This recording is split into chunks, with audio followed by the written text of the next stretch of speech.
श्री गणेश चतुर्थी व्रत कथा और पूजन विधि। आज गणपति का जन्मदिन है। विघ्नहर्ता और मंगल मूर्ति श्री गणेश का दिन।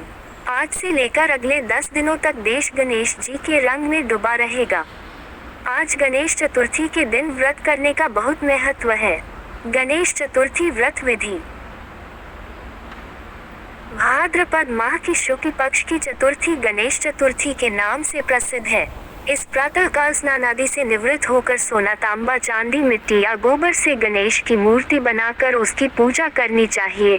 पूजने के समय 21 मोदकों का भोग लगाते हैं तथा हरित दूर्वा के 21 अंकुर लेकर ये 10 नाम लेकर जाने चाहिए। ऊ गताप नमः, ऊ गौरी सुमन नमः, ऊ अघ्नाशक नमः, ऊ एक दंताय नमः, ऊ ईशपुत्र नमः, ऊ सर्वसिद्धिप्रद नमः, ऊ विनायक नमः, ऊ कुमार गुरु नमः, ऊ इम्भवक्त्राय नमः, ऊ मूषक वाहन संत नमः। तत्पश्चात 21 लड्डुओं में 10 लड्डू ब्राह्मणों को दान देना चाहिए और 11 लड्डू स्वयं खाने चाहिए।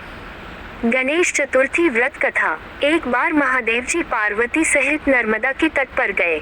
वहाँ एक सुंदर स्थान पर पार्वती जी ने महादेव जी के साथ चौपड़ खेलने की इच्छा व्यक्त की। तब शिवजी ने कहा, हमारी हार जीत का साक्षी कौन होगा? पार्वती ने तत्काल वहाँ की घास के तिनके बटोरकर एक पुतला बनाया और उसमें प्राण प्रतिष्ठा करके उससे कहा, बेटा, हम चौपड़ खेलना चाहते हैं, किंतु यहाँ हार जीत का साक्षी कोई नहीं है।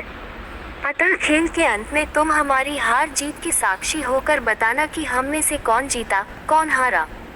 खेल आरंभ हुआ। दैवयोग से तीनों बार पार्वती जी ही जीती। जब अंत में बालक से हार जीत का निर्णय कराया गया तो उसने महादेव जी को विजयी बताया। परिणामतः पार्वती जी ने क्रुद्ध होकर उसे एक पांव से लंगड़ा होने और वहां के कीचड़ में पड़ा रहकर दुख भोगने का शाप दे दिया। बालक ने विनम्रतापूर्वक कहा, माँ, मुझसे अज्ञानवश ऐसा हो गया है। मैंने किसी कुटिलता या द्वेष के कारण ऐसा नहीं किया। मुझे क्षमा करें तथा शाप से मुक्ति का उपाय बताएं। तब ममता रूपी माँ को उस पर दया आ गई और वे बोली, यहाँ नाग कन्याएं गणेश पूजन करने आएंगी।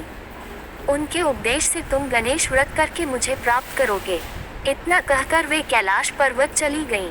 1 वर्ष बाद वहाँ श्रावण में नाग कन्याएं गणेश पूजन के लिए आईं। नाग कन्याओं ने गणेश व्रत करके उस बालक को भी व्रत की विधि बताई। तत्पश्चात बालक ने 12 दिन तक श्री गणेश जी का व्रत किया। तब गणेश जी ने उसे दर्शन देकर कहा, मैं तुम्हारे व्रत से प्रसन्न हूँ, मनोवांछित वर मांगो।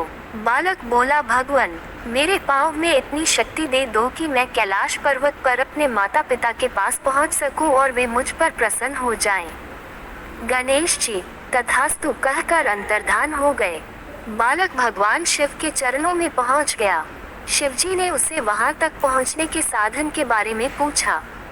तब बालक ने सारी कथा शिवजी को सुना दी। उधर उसी दिन से अप्रसन्न होकर पार्वती शिवजी से भी विमुख हो गई थी। तदुपरांत भगवान शंकर ने भी बालक की तरह 21 दिन पर्यंत श्री गणेश का व्रत किया, जिसके प्रभाव से पार्वती के मन में स्वयं महादेव जी से मिलने की इच्छा जागृत हुई। वे शीघ्र ही कैलाश पर्वत पर आ पहुंची। वहां पहुंचकर पार्वती जी ने शिवजी से पूछा, भगवान, आपने ऐसा कौन सा उपाय किया जिसके फलस्वरूप मैं आपके पास भागी आ गई हूँ? शिवजी ने गणेश व्रत का इतिहास उनसे कह दिया। तब पार्वती जी ने अपने पुत्र कार्तिकेय से मिलने की इच्छा से 21 दिन पर्यंत 21-21 की संख्या में दूर्वा, पुष्प तथा लड्डुओं से गणेश जी का पूजन किया। 21वें दिन कार्तिकेय स्वयं ही पार्वती जी से आ मिले। उन्होंने भी माँ के मुख से इस व्रत का महात्म्य सुनकर व्रत किया। कार्तिकेय ने यही व्रत विश्वामित्र जी को बताया। विश्वामित्र जी ने व्रत करके गणेश जी से जन्म से मुक्त होकर ब्रह्म ऋषि होने का वर मांगा। गणेश जी ने उनकी मनोकामना पूर्ण की। ऐसे हैं श्री गणेश जी, जो सबकी कामनाएं पूर्ण करते हैं।